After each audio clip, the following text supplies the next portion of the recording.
The public choice school was founded mainly by two economists, Gordon Tullock and especially James Buchanan. Buchanan takes the following approach. He says, "So, you equilibrium economists believe you perceive failures in the market. Well, for the sake of argument, we will assume that is true, and you believe that prima facie, that is, from the start and automatically, these market failures justify the intervention of the state. This is where I call your position into question. We will take a look at how the democratic state functions. We will examine, in analytical terms, the political framework in which authorities, that is, democratically elected politicians, voters who vote for them, and bureaucrats or civil servants in charge of implementing the corresponding laws act in an interrelated manner." So, public choice theorists carried out an analytical study of the ways in which such groups and processes operate, and the theorists concluded that regardless of what happens in the private sector, the democratic public sector is beset with failures that are far more serious than those which may occasionally arise in the private sector. As we have already seen, from the dynamic perspective of the Austrian school, there is a tendency to constantly avoid, detect and correct errors, with no systematic failures in the private sector. We are going to consider basically 5 reasons why democracy, democratic public management, is much less efficient than the private management that takes place via the market process driven by entrepreneurship. The first reason democratic public management is highly inefficient lies in what public choice theorists have called the principle of rational ignorance. This means that voters immediately detect or realize, either explicitly or implicitly, that their votes are actually irrelevant. And indeed, those of us who have voted are in a sense all idiots, because if in the last elections you had not voted, or you had voted the opposite way, the result would have been exactly the same.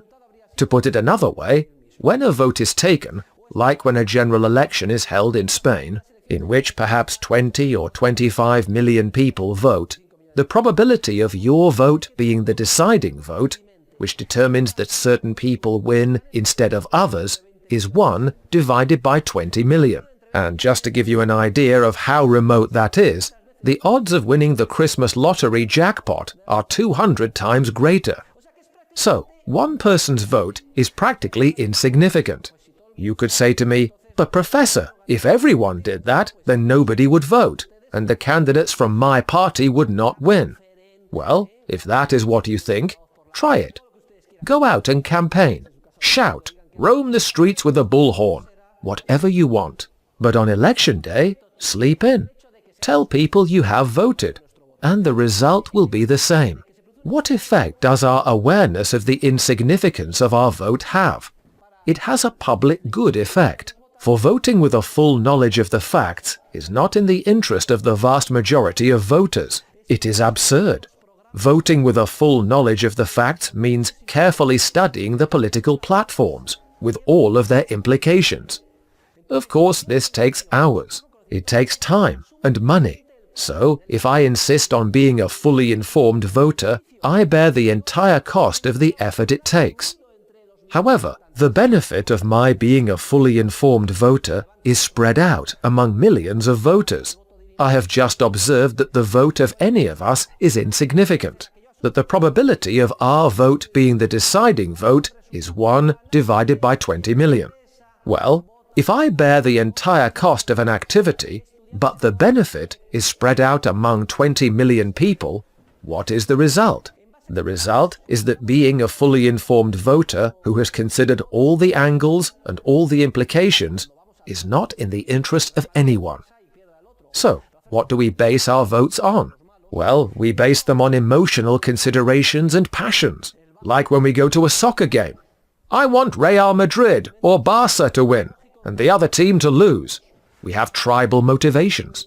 We think of good guys and bad guys, and we see this in every campaign. The low level of debate, the weak arguments, the demagogic justifications offered by the different candidates, the taboo arguments that cannot be voiced, the television debates in which one can speak for only 30 seconds, and everything depends on whether one is liked or not, and so on. We may even vote based on gut feelings. Those people are Francoists, or those people are leftists. But we do not vote with a full knowledge of the facts, because that involves a cost we would have to bear, and there would be no benefit to us, since our vote is insignificant. This negatively skews democratic public management in all democracies, even the most well-established ones. There may be differences of degree between countries, but all are beset with the same problem. However, it is not the only problem. There is a second effect, which tends to make democratic public management even more harmful, and that is the privileged special interest group effect, which is perverse. Special interest groups are relatively small groups of people and agents who discover they share a very specific incentive. If they manage to secure the support of an authority, and that person grants them a subsidy or assists them in some way, they gain quite a lot. However, the cost of that subsidy, assistance, or privilege is spread out among millions of taxpayers. So, note that the members of an interest group do have an incentive to take action, to pressure authorities, and to sell their votes, because they know they stand to gain something extremely valuable. What is more, they are very likely to obtain it, because no one bothers to defend the silent majority. The cost of that assistance or privilege is spread out among millions of taxpayers, whom no one defends.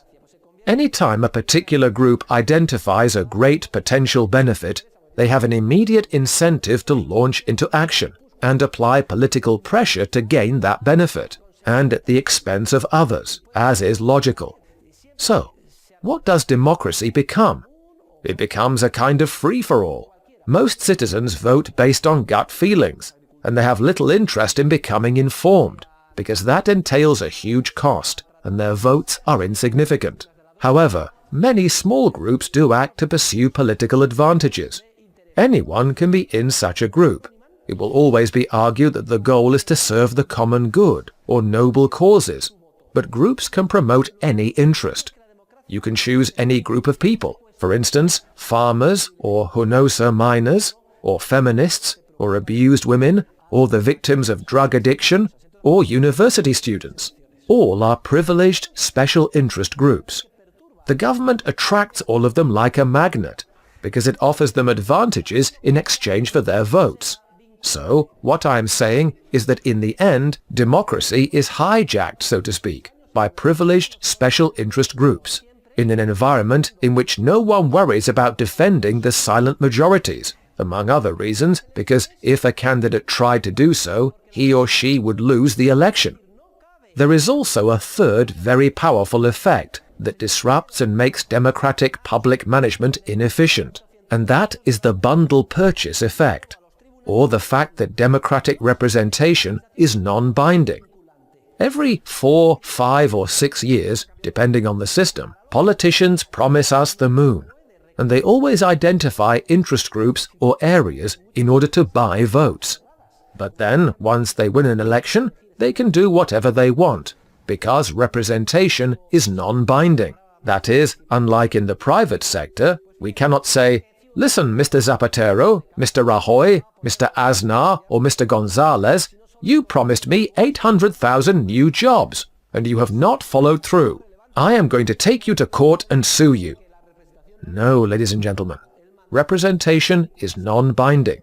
The politician will say circumstances have changed, or he has changed his mind, and he will do whatever he wants, and you cannot demand anything of him. Furthermore, in many systems, people vote for closed lists, as is the case in Spain, for instance. We cannot elect the specific representative we want. Still, this is a secondary problem, which exacerbates the main problem we are discussing. But take note, what citizen is going to become a fully informed voter and spend hours studying the platforms, if she not only knows that her vote is irrelevant, but also knows that, even if it were significant, the politician could then do as he pleased, since representation would not bind him to anything? Political office would not bind him to anything except in a political sense. He could say, "Ah, well, I do as I wish. Circumstances have changed. If you disagree with me, your only option is to avoid voting for me in 4 years. By that time, I will have found a way to manipulate you again, to cook up another interest group, and to tempt you with another subsidy or some kind of assistance. Now we come to the fourth effect which public choice theorists have studied, and which explains the failure of democratic public management. We can sum it up by calling it the government short-sightedness effect. Dear students, politicians have a very short time horizon. They are concerned only about the next election, and all of their political action is skewed by this concern. Their incentive is to win the next election, which will roll around in, at most, 4 years. So they have a very limited time horizon. In contrast, in the private sector, entrepreneurs are constantly making decisions which will exceed even their lifetime horizon, like decisions involving long-term investments, perhaps the planting of trees, which may take 20, 30, 40 years to grow, and so on. People think, I will not see the results, but my children and grandchildren will. None of these long-term decisions exist for politicians. A statesman who makes decisions based on long-term criteria and on what he believes is best for his country is a politician doomed to lose the election. What a politician must do is maximize votes now, tomorrow. You will have experienced this, and you will experience it again and again. Whenever an election approaches, this conditions the debate, what we hear on TV, and what politicians say. I have seen it up close in one of the parties, and it is as clear as day to me. The advisers warn, be careful, we are in an election season. You cannot say that. They openly admit this. And indeed, you cannot say it, because even if you are convinced that it must be said, if you say it, you will lose the election. Government short-sightedness. Not surprisingly, politicians are interested only in elections. This does not mean they are bad people. It is just that in the democratic institutional framework in which they move, the next election acts as the incentive. There is a fifth reason democratic public management fails, and it involves the participation of civil servants or bureaucrats. You see, civil servants or bureaucrats, who are the people in charge of enforcing authorities' commands by following regulations, lack incentives to act efficiently. It is not that civil servants or bureaucrats are bad people. Believe it or not, they are just as good and just as bad as you or I. They are people, human beings like you and like me. The thing is that you and I act in a certain way in the context of a private company, where we risk our own money and are responsible for a profit and loss account. If we are placed in a bureaucratic environment, in the public sector, we act differently. In the public sector, there is no profit and loss account. No civil servant risks her own money. They all order drinks on the house. In other words, they spend other people's money. And here is an example I gave in class, at least in the last course. I am willing to bet you have never seen a single civil servant call a press conference and announce the following to all the expectant newspaper, radio and TV journalists.